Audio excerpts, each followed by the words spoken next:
It is Mailbag Monday, and we'll be going through some of our listeners' questions and breaking down some very interesting talking points from the best overagers from the 2023 draft to an early 2022 redraft, all coming up on today's episode of Locked On NHL Prospects.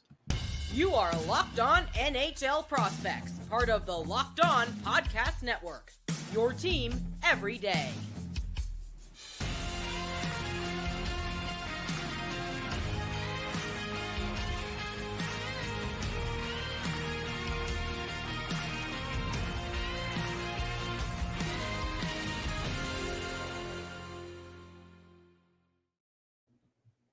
Hello, and welcome back to Locked On NHL Prospects, part of the Locked On Podcast Network, your team every day. On this podcast, we break down everything prospects related for you 5 days a week, Monday to Friday. During the summertime, though, it's going to be 3 times a week. Sebastian joins me on today's episode for us to discuss our Mailbag Monday questions. Sebastian, what do you think, first and foremost, before we get into it, about the questions we received? What do you think will be most interesting to talk about in this episode? Ooh, there are some fun ones in here. Yeah. I think I'm most excited to look back at the 2022 draft and seeing where Snuggerroot would rank, because I've kind of been considering that question in my brain for a while, just considering how good his D+1 season was. So I'm looking forward to delve into that. Absolutely. Now, we also have one question that wasn't asked to us, but was floating around on Twitter that we thought was really interesting for this Mailbag Monday. So we'll be plugging that in as well. But before we get into any of that, just make sure to like and subscribe if you're watching on YouTube. And if you're listening on your favorite podcasting platform, make sure to make us your first listen of the day. It's always very much appreciated. So we'll start with a question from a good friend of ours, Aaron Itovich, who asks, where does Francesco Dell'Elce get drafted this year? For those who don't know, Francesco Dell'Elce was a draft eligible from the 2023 draft, who went undrafted, was invited to the Montreal Canadiens training camp, to their development camp, and did fantastically in the games that he featured in the scrimmage. It was really impressive on both ends. We're a big fan of his. So Sebastian, what do you think about that? Do you think he gets drafted next year? And if he does, what's the most likely team to take a swing on him? Ooh, that one's tougher. I do think he gets drafted for sure. I think him and Gavin Thorson were the two players in this draft who I understood why they didn't get picked, but I think are going to be really upping their values in the next year that I think would have been high value selections in the 7th round. Dell'Elce is a mobile puck-moving defenseman who excelled against bad competition all year long. But every single time where he was put in a situation against better competition, even if it was against like USA prep school hockey, such as going against like Shattuck St. Mary's, for instance, is elite in competition compared to Canadian high school hockey. And he looked great in every viewing I had in that context. And I think that his performances in the Habs rookie camp echo that in terms of, yes, there's a ton of raw skill here. He's very, very raw. He's super raw. Considering he's going to Penticton of the BCHL as a D+1, that shows how raw he is. Mm-hmm. But I really think he's going to shoot the lights out in Penticton, and I mean that quite literally. He has a great shot. He's a really good goal scorer. I think among all 2023 eligible defensemen, he was my second favorite shooter of the bunch behind Axel Sandin-Pellikka. It's a very, very small part of being a defenseman, and I think it's perhaps a bit overvalued sometimes, but I think it's of note, and he's really fun. So I do think he gets drafted. My guess would be he gets drafted in the 4th or around the 4th round, and I wouldn't be surprised if it's Carolina taking that swing, considering how familiar they are with Penticton, and he's right up their alley stylistically. Yeah, I think also just being a part of the Montreal Canadiens rookie camp will help kind of push them in that direction, perhaps. Like I said, he was really, really good. He was one of the best defensemen in that rookie camp. And that includes a lineup that included the likes of Lane Hudson and David Reinbacher and Logan Mailloux. So he was outperforming Mailloux for sure in that game, and a couple other guys who have some experience. John Parker Jones, who's been a regular at rookie camp. So it was really, really impressive to watch him go about it. But for our second question of our first segment, we've got Anthony Vincenz again, who asks, was Isaac Howard's year just a fluke, or is his level still there? Because he had an off year this year in the NCAA. Yeah, I definitely think it was a fluke. I mean, it was a massive difference if you're looking at his production as a draft eligible and as a D plus Yeah. one, like huge gap. And I do think the reality is somewhere in between. I don't think he's as electrifying as an offensive player as the production in his draft year perhaps would have indicated. But I thought he was a perfectly good pick at 30th overall. Like this is a skilled, pacey player, and he just wasn't really put in a position to succeed this season. Like I saw a lot of games where he was kind of being buried down the lineup, or even when he was playing bigger minutes, he was, I don't know, he wasn't necessarily being given the strongest line mates, and he was getting some, like mainly starting off the fly. He wasn't getting too many offensive zone starts. Yeah. That said, it wasn't a great year for him. But I do think that the skill and intelligence and pace are all good enough for him to be a first round caliber player. So I somewhere in between. I think he's going to be a fun middle six skill guy. I don't think he's going to be one of those like really clear top six talents. Yeah, no, for sure. I mean, I think at the same time, just being in the Tampa system, being surrounded by the development staff that they have, For and sure. eventually making his way to Syracuse, which just seems to be an NHLer kind of producer overall from the AHL. I think it's he's well surrounded enough that I'm not too concerned. But obviously, a year like this can impact a player's confidence, can impact their projection. It's just a matter of time with Howard. I think we'll have a better idea of what he's truly like next year. If this continues, maybe a bit of a concern, but we'll see where that goes.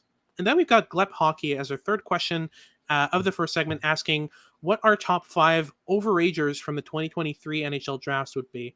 Now we've got a couple names in here. I want to start with Cole Knuble, who was a personal favorite of mine. I thought he should have been drafted last year for sure. He's greatly improved his net front game. He's greatly improved his ability to make plays in transition as well. He was kind of give and go. Yeah, he was kind of a one-dimensional kind of rush to the net type of guy, but he's learned some delay elements. He's learned that give and go game that's really important at the next level. He's added a lot of very interesting tools to his game. Anything else that I might not have mentioned there, Sebastian?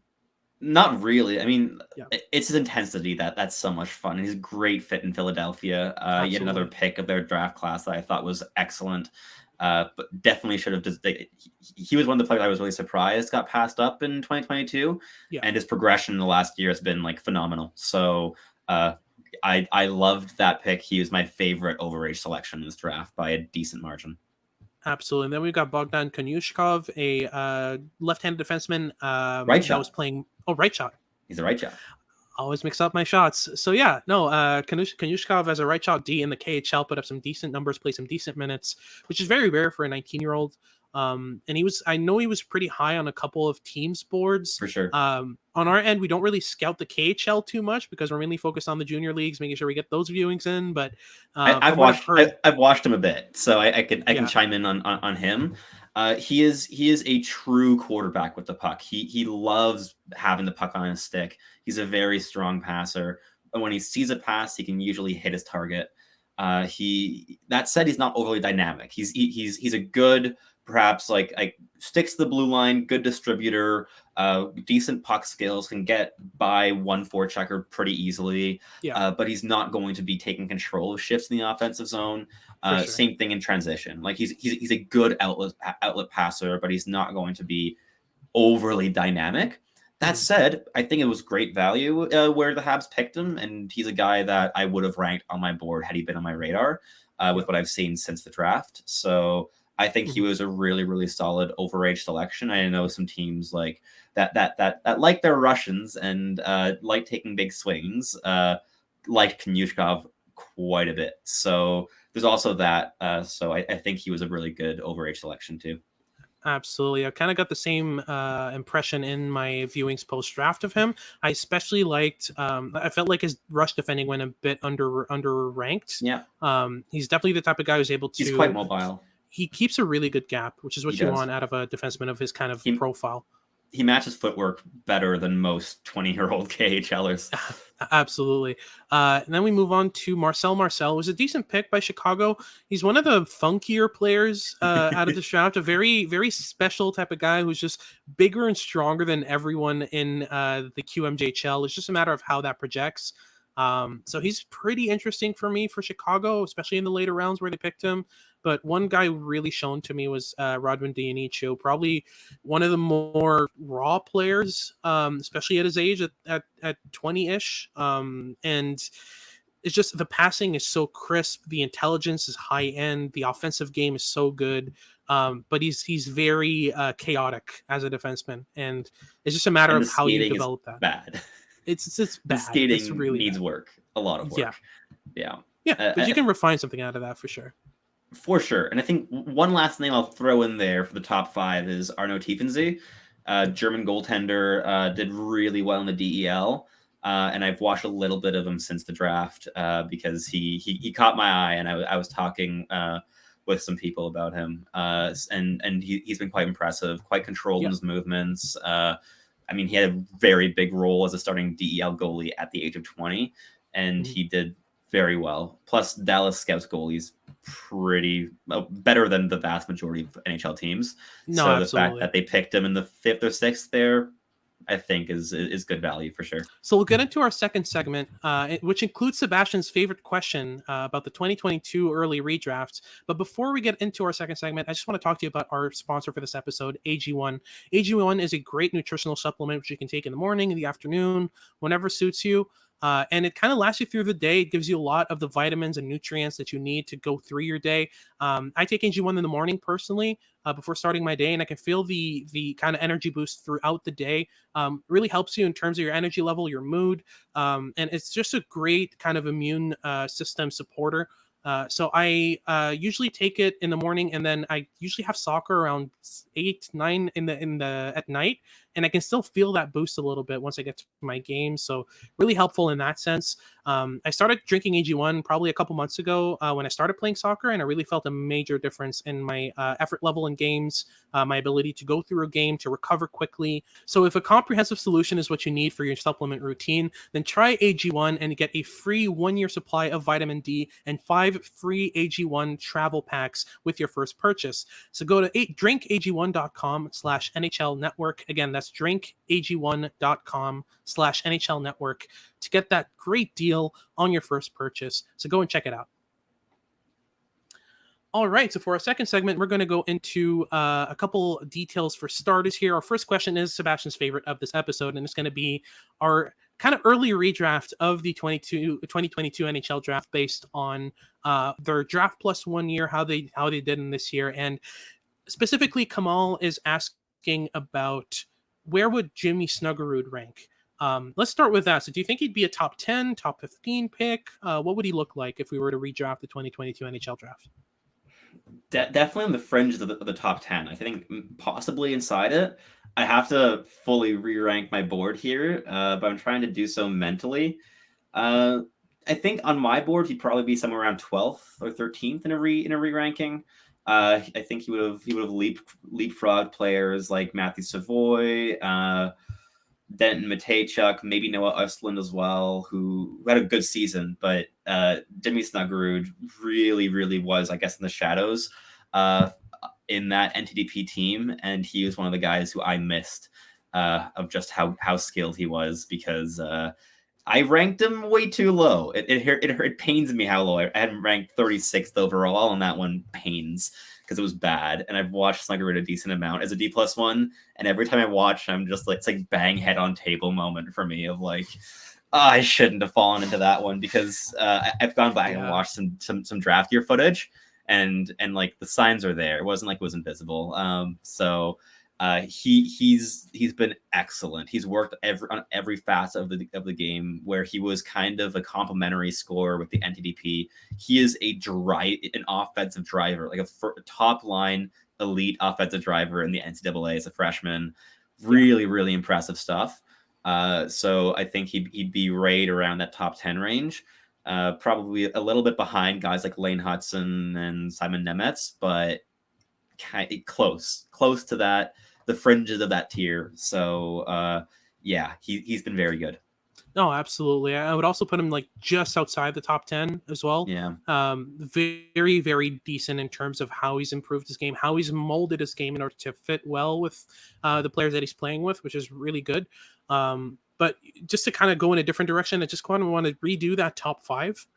Personally, I think Yeah. that would be a good idea. It's tough. Personally, yeah, I think Logan Cooley has really kind of proved me wrong. I had him ranked 6th in Yeah. 2022, and Adam he's fourth. really, yeah, no, he's come into his own. He's developed his game really well. He's added a lot of the more refined, deceptive elements I was looking for a dynamic player like him. It's so important to be able to manipulate at a higher level than he already did. And I was really impressed with what I saw from him in the NCAA with Minnesota. So that's definitely one guy who's kind of separated himself at first overall. Then definitely Shane Wright, I think, is still kind of in that conversation. For me, he would be just behind Logan Cooley.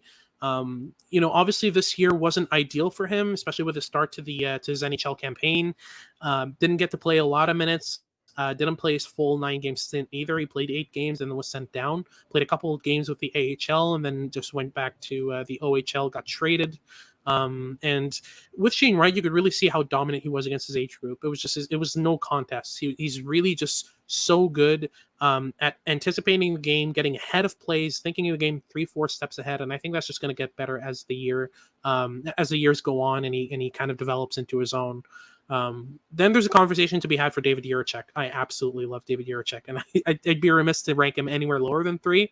Him and Simon Nemec to me have kind of always been the comparison heading into the draft. Nemec going 2nd is very high to me. For me, I really thought Juracek was going to be the first pick just based on his profile, based on what he does on the ice. For me, Juracek is a lot more toolsy than Nemec, even though Nemec for me is probably the smartest defenseman out of that class outside of Lane Hudson. So the intelligence is there with Nemec. The skating is there with Nemec. Just the tools aren't all there. He's not the most physical. He's not the best handler, the best playmaker, the best goal scorer. Juracek has all of that. And for the longest time, I preferred toolkit over tools. But at some point, Juracek's level of tools just outrank Nemec's toolkit, in my opinion. So that's how I see it. I'd probably put Juracek at 3, Nemec at 4. Then we're talking Frank Nazar. It's just hard to rank him higher just because pretty much didn't play this year. So that's one thing. I think we can drop Nazar down without being an affront on his game, just because losing your D+1 entire season in development is rough. I think have you finished your top 5? Probably put Nazar 5 and then Slafkovsky at 6, possibly. Okay. I think for my top 5, so for you, Cooley has separated himself from the pack. For me, I have 3 guys that are all in contention for number 1. I think I have a tier of 3 players at the top, and it would be Wright, Cooley, and Juracek. I think those are, like, you agree, those are the clear top 3 with a year of retrospect from my standpoint as well. How you order that, I think, is up to you. I think right now I might do Juracek, Cooley, Wright, but I don't feel strongly about that. Like, I had Wright ranked first, and I would still be happy taking him first overall. It's really tight at the top end with a year of retrospect. For 4 and 5, I've got 4 names, and I don't know how to order them. But it's Frank Nazar, Brad Lambert, Juraj Slafkovsky, and Lane Hudson. And I think anywhere between 4 and 7 with those 4 guys. Any order I think could be fine. I probably want, in my heart of hearts, I'd say Hudson at 4, Lambert at 5, Nazar 6, Slafkovsky 7. But I really just have those 2 tiers right now in a redraft because I haven't watched enough of their D+1 tape to really have a slam dunk like 1, 2, 3, 4, 5, 6, whatever. But I do have like those 2 distinct top end tiers that I think have separated themselves from the pack. And then you have a bunch of other names that are awesome coming in behind them, right? Like you have the Mintyukovs, you have the Nemetzes, right? You have I as we were just forgot about Pavel Mintyukov, man. Like, right? It's just, he's also excellent, right? He's insane. Yeah. Then you have I think Jimmy Snuggerud is in that mix as well. Same with guys like Östlund, Matejchuk, Ergren, and also Yuri Kulik is definitely in that next tier of players. Like Marco Kasper. You have a lot of guys that are right in this range, but like for the top end, I really just have those 2 tiers. Which prospects were you most wrong about? So high upside that never panned out. I have a guy in mind, but I want you to go first, Sebastian. Yeah, I have a few names that I think are kind of in contention. I haven't done this long enough, really, to feel confident saying it. Because I'm looking back at like the 2020 draft class, 2021. I think the two names that stand out to me would be Cole Perfetti at 5. That was way too high. That was a learning experience. I fell in love with how he thought the game, how he thinks the game. He's so intelligent. Same thing with like Marco Rossi. I had ranked 3rd overall, and I do think if it hadn't been for his awful bout with COVID, that he could be at that level. But he's playing catch up right now. And the other one is I had Maverick Bork ranked high, like I think like 12, 13 range. And I was very convinced that this was a top 6 for sure. And he's been good. He's developed well since he's been drafted. But I didn't have the trajectory quite pinned down. And I think he's more likely a middle 6 player than a top 6. And drafting in the first round is a pretty big gap between those two categories. For sure. Now, I do have a couple of guys in mind who I would definitely higher on than consensus. And in retrospect, I just put a lot of value on smarts when you also need some surrounding skill and tools that will help you bring out the best out of your smarts.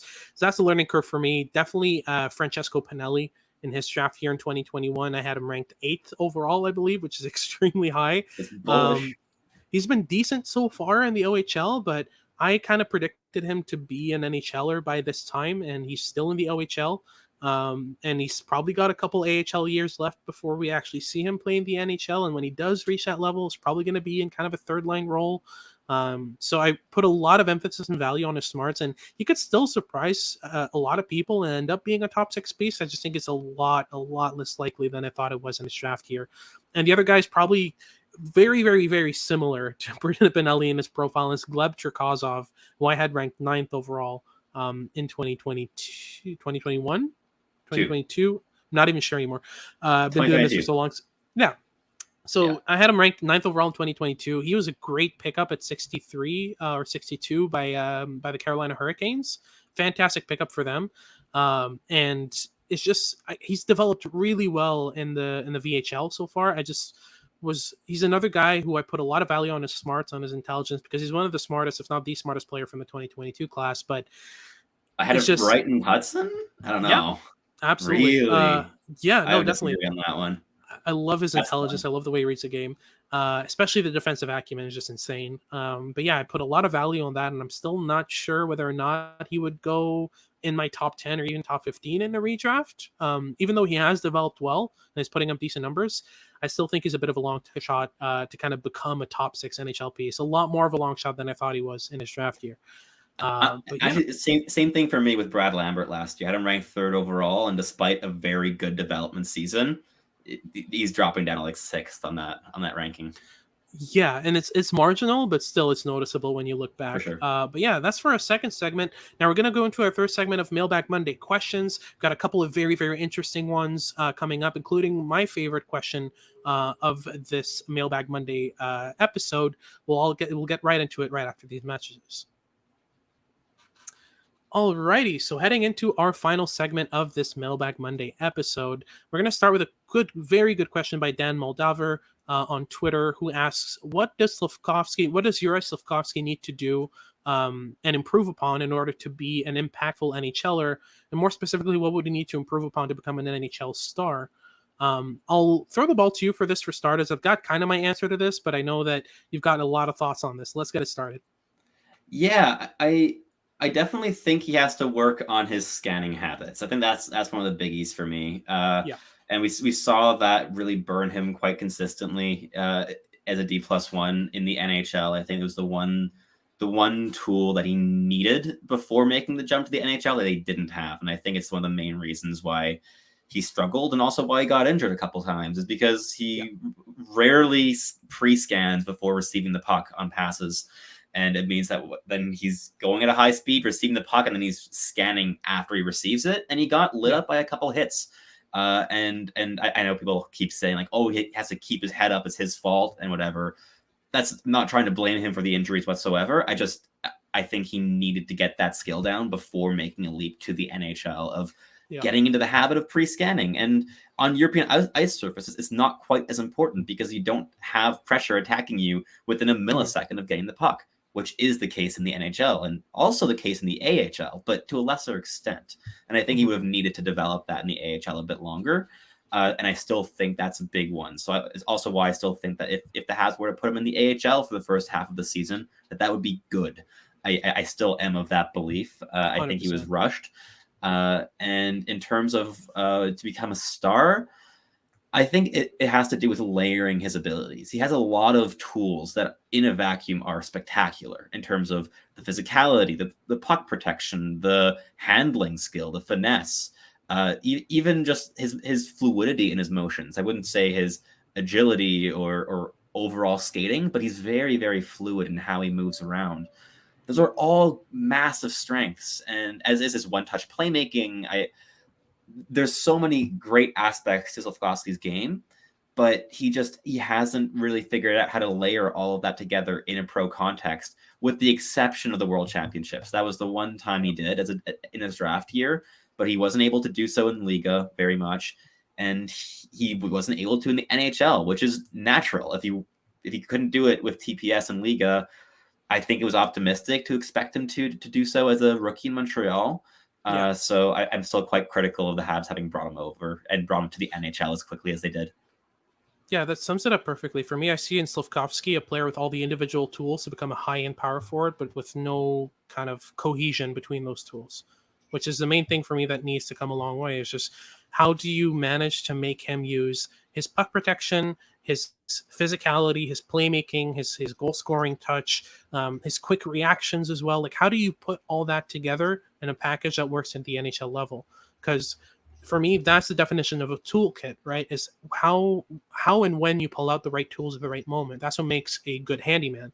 Having the most expensive tools that you can buy doesn't necessarily mean much if you don't know what to do with them and when to use them. So that's the main concern for me with Slafkovsky. I think it's going to come with time.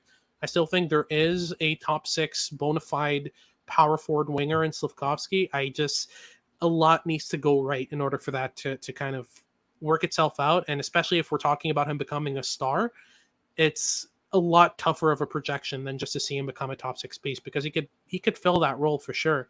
But to become a star, he'll need to up his ante a good 5-6 levels, which if it's possible, it's definitely unlikely. So I think I'm a little bit more optimistic with Slafkovsky than you are. I do think the most likely outcome for him is to become an analytical darling second line power forward, which is an awesome asset to have. In terms of that top line upside, I think on the one hand, you're going to have a situation like with line mates on that top line that really complements him well. I don't think he's necessarily the most plug and play player of all time. I think he needs the right situation. He needs some consistency in his line mates, which everyone does, but I think he needs it a bit more. And I think one of the reasons that I want him in the AHL to start the season is he hasn't been able to dominate a domestic pro league ever. And this is a player who was developed in pro leagues. So I think that it would go a long way to put him in Laval, maybe plug him with players like Joshua Roy or Philip Meshar or Riley Kidney, along with like a more veteran presence. That I think it would do him a lot of good. And it's also a league where young power forwards really can take some big steps. And I think in terms of leagues to develop particular styles, the AHL does rather well with those powerful forwards. No, for sure. And then we'll end things up with my favorite question, the final question of our Mailbag Monday segment. This is a question that wasn't even asked to us. It was just floating around Twitter, and I thought it'd be very interesting to have a discussion about that. So Jack Hahn, a former analyst for the Toronto Marlies, very, very smart hockey guy, asked his fan base on Twitter, aside from player maturity and skill, what do you think is the biggest difference between junior hockey and the NHL? Now, my mind immediately went to obviously processing speed, reaction time. Those are things that you have a lot. You have a need for in the NHL that isn't as required at the junior level. It's obviously a bonus, but you can get away with processing the game a bit slowly. You can get away with not having the quickest reaction time if your skill level's high enough. So that's obvious for me, in my opinion, in terms of the difference. But the thing that was not as mentioned that I think is really kind of a major difference between the CHL or just junior in general and the NHL is structure. Basically, as players develop, as players learn to play that off puck game a lot more efficiently, a lot more accurately, structures become a lot more solid and cohesive. Whereas in And junior consistent. hockey, hockey though, it's porous, it's easy to pick apart, and what happens is your high skill guys thrive off of that because what high skills guys do at their core is pick apart structures. And that's why you see a guy like Brad Lambert right now who's doing extremely well in the WHL.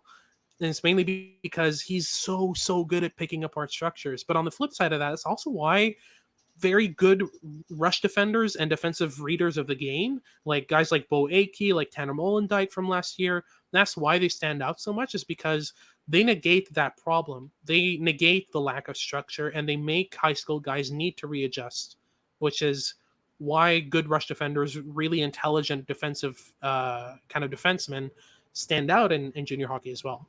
What do you think about that? I think structures hit the nail on the head. Like that was my thing. I agree that like time and space is the obvious one that I think is rightfully being pointed out by everyone answering that question. But I think, as you mentioned, structures is key because I think it's also about like the consistency of structures in the NHL. Like you have structure, the defensive structures that game in, game out are going to look pretty similar. Their execution may differ, right? If it's like if it's a back to back, right? Whatever situational factors might affect it. But as a whole, you have a team that has a tight defensive structure. They're going to maintain it because they're able to. They have players that exactly know their role. They know how to fit into their systems. In junior hockey, it's a lot more fluid of how systems work, and they can't be instituted nearly as well as in the NHL. Like NHL hockey is far more strategic than junior hockey is because of this. For sure. And I think it's a very, very big difference because you have players in junior that thrive off chaos. But unless you do so at an elite rate, it's not the most projectable style to the NHL because if you're thriving off chaos and you're going into a league that is incredibly structured for the game of hockey, which is still quite chaotic, but still a massive difference between pro and junior, that style struggles a lot more, right? So you have high skill players. Like I'm thinking of guys like Nikita Sherbak, for instance, if we're going back a couple of years with the Habs.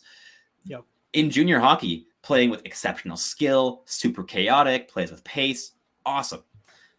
But when he encountered structures that he couldn't just pick apart reliably on every single shift, he didn't really realize how to be of value anymore. And it kind of shows the end of the road for a lot of prospects, where this is what we mean when is a skill good enough? This is a role that is tough to execute in the NHL because of how structured defenses are. Mm-hmm. Is the skill overwhelming enough that it could translate to the NHL? This is kind of the question that we ask ourselves a lot. And it's one of, I think, the most important questions to ask yourself in scouting 18, 19, 20-year-old players, because it's all projection. And unless the skill is really, really all the way up there, it can be a bit tough. Makes sense. Absolutely. But that wraps things up for today's episode and today's Mailbag Monday. Thank you very much for tuning in. If you're watching on YouTube, make sure to like and subscribe. Leave us a comment telling us what you'd like us to talk about next. And if you're listening on your favorite podcasting platform, make sure to make us your first listen of the day. It is always very much appreciated. Now, a quick teaser for our next episode. We hopped on Locked On Canadians with Laura Saba and recorded a good amount of talk about the Montreal Canadiens' top defenseman prospect in the system. So we're going to be kind of going through that in next episode. So stay tuned for that. In the meantime, though, I'm Hadi Kalakash, joined by Sebastian High, and we'll see you next time.